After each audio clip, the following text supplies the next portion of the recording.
On va passer à un duo qui va nous rejoindre justement le thème de la mobilité douce, encore une fois, hein, qui est un peu le fil rouge, focus sur un partenariat qui vont vous partager. C'est Acton et Smovengo à Paris qui sont partenaires. Et pour en parler, j'accueille Marc-Antoine Réol pour Acton et Jacques Grivel, j'espère ne pas trop écorcher, Greveldinger, directeur général Smovengo. Soyez les bienvenus, messieurs, rejoignez-moi. On peut évidemment les applaudir. Merci. C'est bon, j'ai bien dit? Ouf. Alors, oui, vous n'avez pas beaucoup accroché, mais c'est Acton et c'est Jacques Greveldinger. C'est ça, Greveldinger. Très bien. Voilà, pour la petite correction. Ravi d'être parmi vous aujourd'hui. J'ai déjà eu la chance de participer au Web Institute. À l'époque, c'était sous l'appellation DUCT. On fait des stations universelles de rechargement pour la micromobilité. C'est-à-dire qu'on dock, lock and charge n'importe quel micro-véhicule, trottinette, vélo musculaire ou vélo électrique. Et c'est dans ce cadre qu'on est devant vous aujourd'hui, où on a eu la chance de gagner un appel à expérimentation de la ville de Paris, où on va mettre des bornes de micromobilité dans le 13e arrondissement, quartier d'innovation urbaine du 13e. On aura 6 stations et 42 bornes de recharge dans le 13e arrondissement pour justement développer des bornes pour les trottinettes électriques et ordonnancer en fait le développement de la mobilité douce à Paris grâce à ces stations universelles. Et dans ce cadre, on a la chance de pouvoir avoir un partenariat multiple.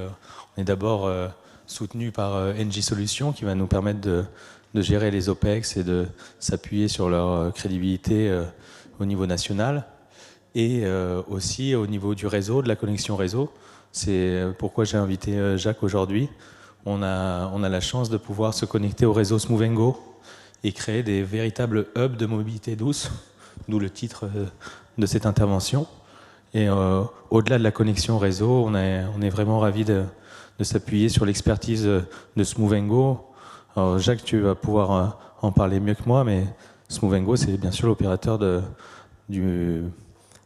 la mobilité en libre service, j'allais dire bike sharing system, mais c'est encore un anglicisme, de la ville de Paris. Donc Jacques, je te laisse un peu développer ce qu'est Smovengo et en quoi tu es satisfait de pouvoir nous aider dans ce partenariat.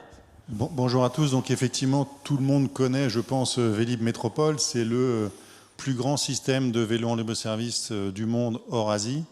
Je vais vous donner 2-3 chiffres juste pour vous donner l'ordre de grandeur de ce que c'est. C'est d'abord et avant tout 370 000 abonnés sur Paris et sur sa métropole. C'est environ 20 000 vélos et c'est 1450 stations réparties dans 60 communes différentes. Et effectivement, nous, Smovengo, on opère ce système. Et Smovengo, c'est qui? C'est 500 personnes qui travaillent jour et nuit H24 pour entretenir cette flotte de 20 000 vélos. 20 000 vélos dont, vous le savez tous, 40% sont électriques, et ça veut dire que toutes nos stations sont électrifiées. Et c'est là où on s'est rejoint avec Acton, parce que Smovengo, on s'est toujours dit, et les Parisiens l'ont vécu aussi, la mise en place des stations, c'est compliqué, c'est long, on l'a tous vécu, et on s'est dit finalement, pourquoi ne pas réutiliser ce travail qui a été fait entre 2017 et 2018, qui continue encore un petit peu aujourd'hui, pour favoriser d'autres mobilités, les trottinettes en particulier, ou toutes les mobilités qui ont besoin finalement de se recharger. Alors on a fait des expérimentations par le passé, et en discutant avec Marc-Antoine, on se dit, mais essayons de créer ces fameux hubs. Je vous avais parlé dans la journée de hubs. Il y a des hubs autour des gares, il y a des hubs autour de certain nombre de points de mobilité. La station Vélib pourrait être un hub de mobilité, et c'est pour ça qu'on se dit, utilisons finalement nos prises de courant pour faire autre chose et pour recharger des trottinettes individuelles, des trottinettes en libre service, pourquoi pas. Vous voyez, il y a une photo là d'une station Vélib, vous les reconnaissez, nos beaux vélos verts et nos vélos bleus. Et à droite, c'est ce qu'on a raccordé, qui devrait être mis en service d'ici peu, mais tu peux peut-être nous dire un peu plus sur la mise en service. Exactement.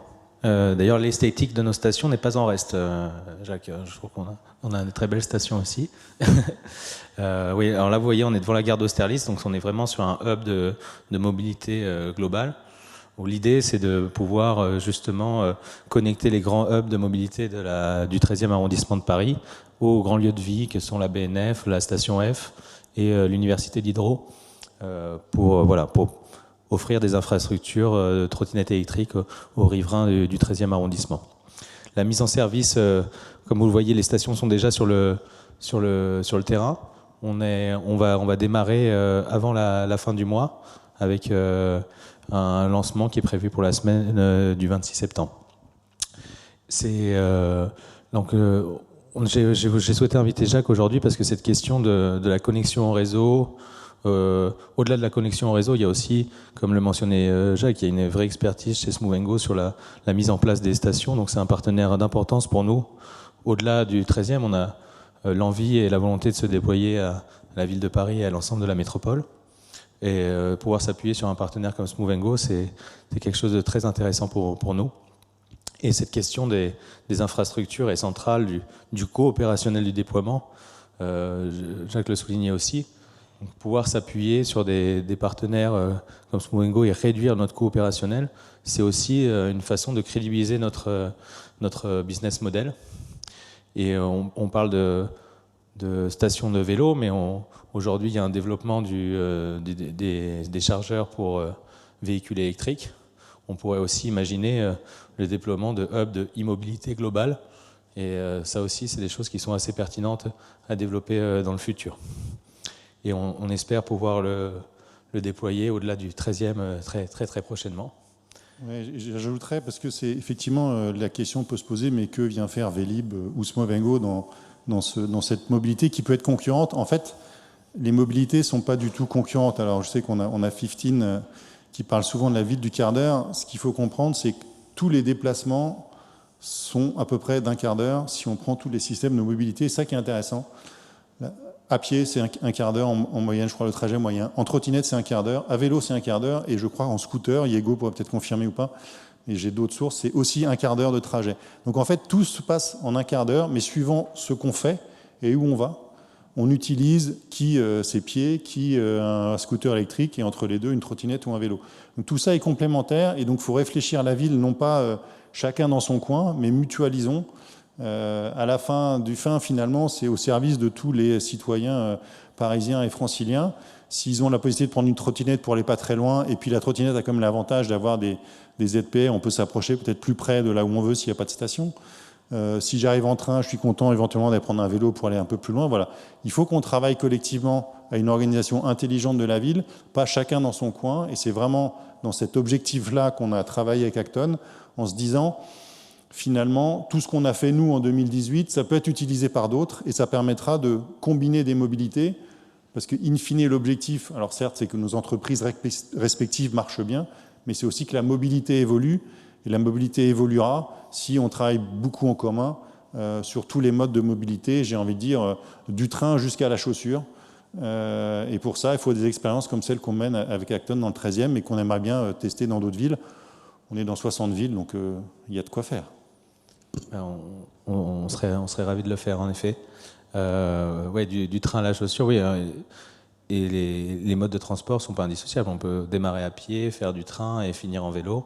Le caractère multimodal est, à mon avis, la meilleure option pour sortir de l'autocentrisme et aérer nos villes. Donc, je pense qu'on a fait le tour de la question, Jacques. Il nous reste 1 minute 30, peut-être. Il y a des questions par rapport à un projet parisien. Je ne sais pas comment on pourrait... Vous aurez l'occasion de les poser, sinon, là, au village de l'innovation, oui, vous rencontrez. Exactement. Voilà, on vous invite à le faire pour connecter, partager les retours d'expérience. Merci, messieurs. Merci beaucoup. Merci à tous. Merci à tous.